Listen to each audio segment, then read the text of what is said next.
আসসালামু আলাইকুম। তাহুস ব্লগে আপনাদের সকলকে স্বাগতম। আবারও আসলাম নতুন একটি ব্লগ নিয়ে।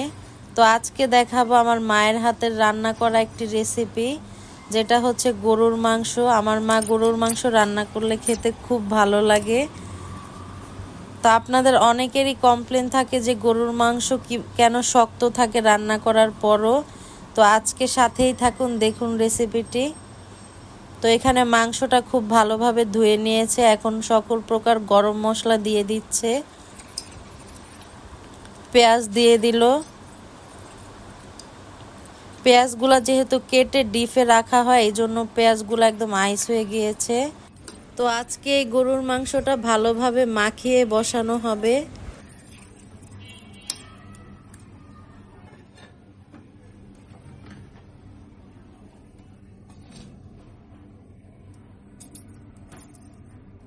পরিমাণ মতো লবণ দিয়ে দিচ্ছে।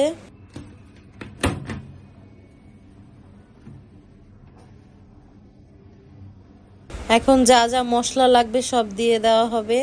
ধনিয়া আর জিরার গুঁড়া এখানে একসাথেই আছে।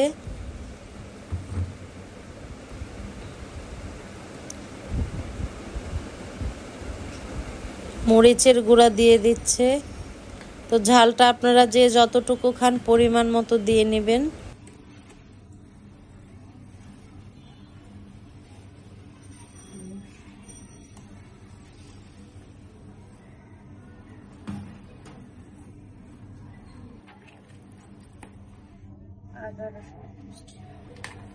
আদা রসুন বাটা দিয়ে দিচ্ছে।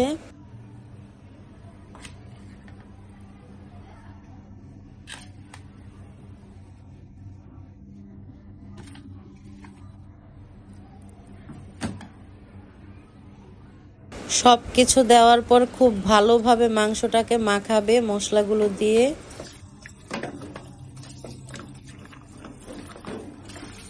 এই মাখানোটা খুব সুন্দরভাবে মাখাতে হবে।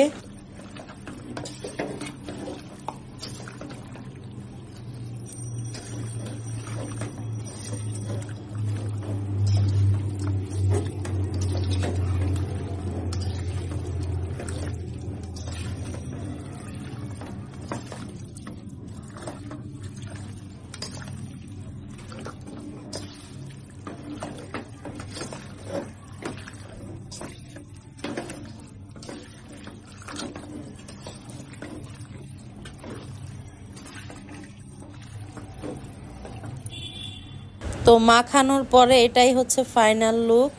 মনে হচ্ছে যে মাংসটা হয়ে গিয়েছে। তো এখানে সরিষার তেল দিয়ে দেওয়া হচ্ছে।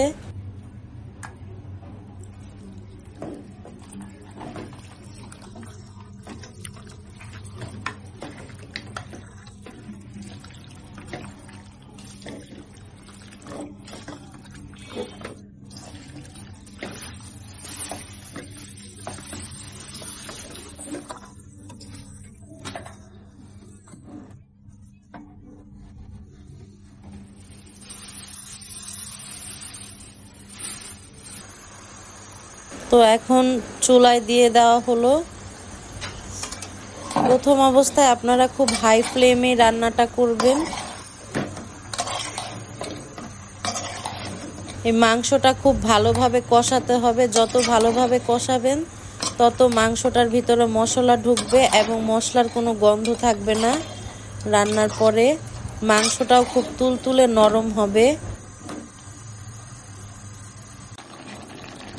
অনেকক্ষণ সময় নিয়ে মাংসটা কষাতে হবে খুব সুন্দরভাবে।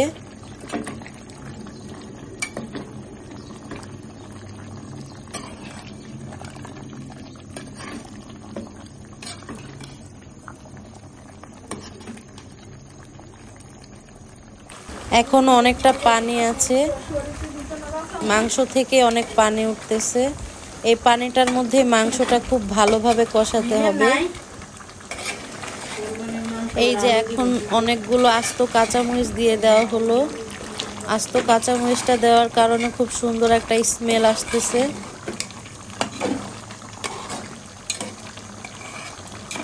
আপনারা চাইলে এই মাংসটাতে গোটা রসুনও দিতে পারেন।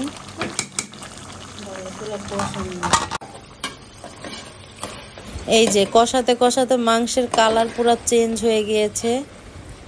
এখনও তেলে ভালোভাবে মাংসটা কষাচ্ছে। তো এখানে কয়েক টুকরা পেঁপে দিয়ে দেওয়া হলো, যেহেতু পেঁপেটা আমাদের বাসায় খেতে খুব পছন্দ করে সবাই, এই জন্য কয়েক টুকরো পেঁপে দেওয়া হলো। আর পেঁপে দেওয়ার কারণেও মাংসটা অনেক নরম হয়ে যাবে রান্নার পরে।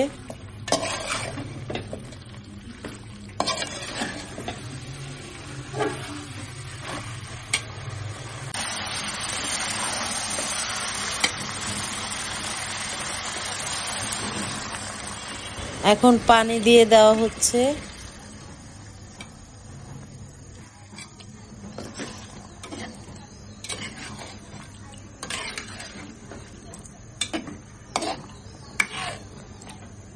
পানি দিয়ে এখন চুলাটা পুরোপুরি বাড়িয়ে দেওয়া হবে। যখন মাংসটা একটু মাখা মাখা হয়ে আসবে তখন চুলার আঁচটা একটু কমিয়ে দিবেন। এখন কালো গোলমরিচের গুঁড়া দিয়ে দেওয়া হচ্ছে। এই গোলমরিচের গুঁড়াটা মাংস হয়ে আসার পরে দিলে মাংসটা খেতে খুব ভালো লাগে।